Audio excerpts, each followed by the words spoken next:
très heureux de m'adresser à vous pour parler de l'épidémiologie de l'insuffisance cardiaque qui, comme vous le savez, est un problème majeur de santé publique. Grâce aux nombreux registres, observatoires, maintenant données de l'assurance maladie et du PMSI, nous avons de solides données concernant cette pathologie en France. Alors, sa prévalence à la population adulte est estimée à 2,3%, ce qui fait environ 1 200 000 de nos concitoyens qui sont insuffisants cardiaques et cette prévalence ne cesse d'augmenter au prorata du vieillissement de notre population. L'incidence de l'insuffisance cardiaque à fraction d'éjection réduite est stable et c'est celle de l'insuffisance cardiaque à fraction d'éjection préservée, qui est très liée au vieillissement, qui ne cesse de s'élever. C'est la première cause d'hospitalisation après 60 ans et on estime à 165 000 le nombre de patients hospitalisés annuellement pour cette pathologie, avec une répartition nationale qui n'est pas homogène, avec une fréquence d'hospitalisation plus élevée dans le nord de la France et moins élevée dans le pourtour méditerranéen et dans la région parisienne. C'est une maladie du sujet âgé, bien qu'il y ait des insuffisants cardiaques bien sûr jeunes. L'âge moyen est de 77 ans, 79 ans si on se focalise sur les sujets hospitalisés. Le sexe ratio est en gros de 50%, mais au prorata du vieillissement, on assiste à une majoration de la prédominance féminine, avec chez les sujets de plus de 85 ans, 68% de femmes.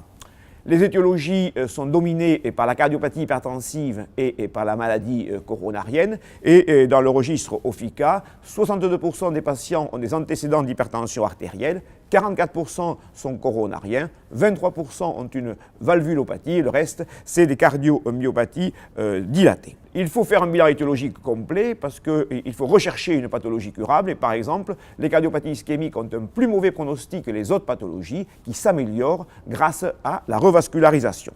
Les comorbidités sont particulièrement fréquentes, ce sont des sujets polypathologiques et fragiles. Le diabète est retrouvé dans 31% des cas, la bronchopathie chronique obstructive dans 21% des cas, une insuffisance rénale sévère dans 15% et une obésité dans 29% des cas.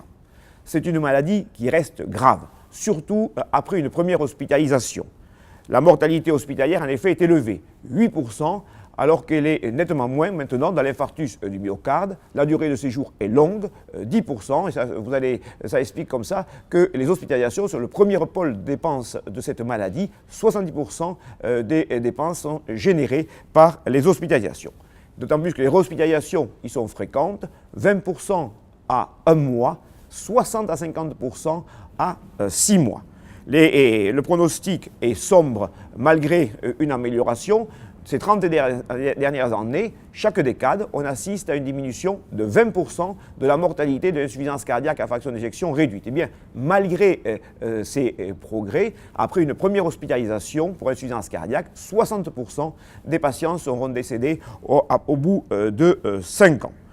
Donc, quelques chiffres. Le taux de décès annuel est de 17% et s'élève à 24% après une première hospitalisation. Et donc, ça représente 73 000 cas de décès annuels en France, ce qui fait que c'est 7 fois plus que l'infarctus du myocarde.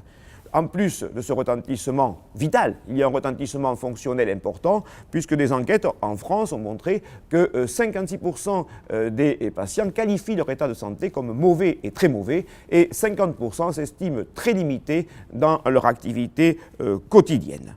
Et donc, une mobilisation générale s'impose pour lutter contre cette épidémie d'insuffisance cardiaque et la gravité de son pronostic. On compte sur vous.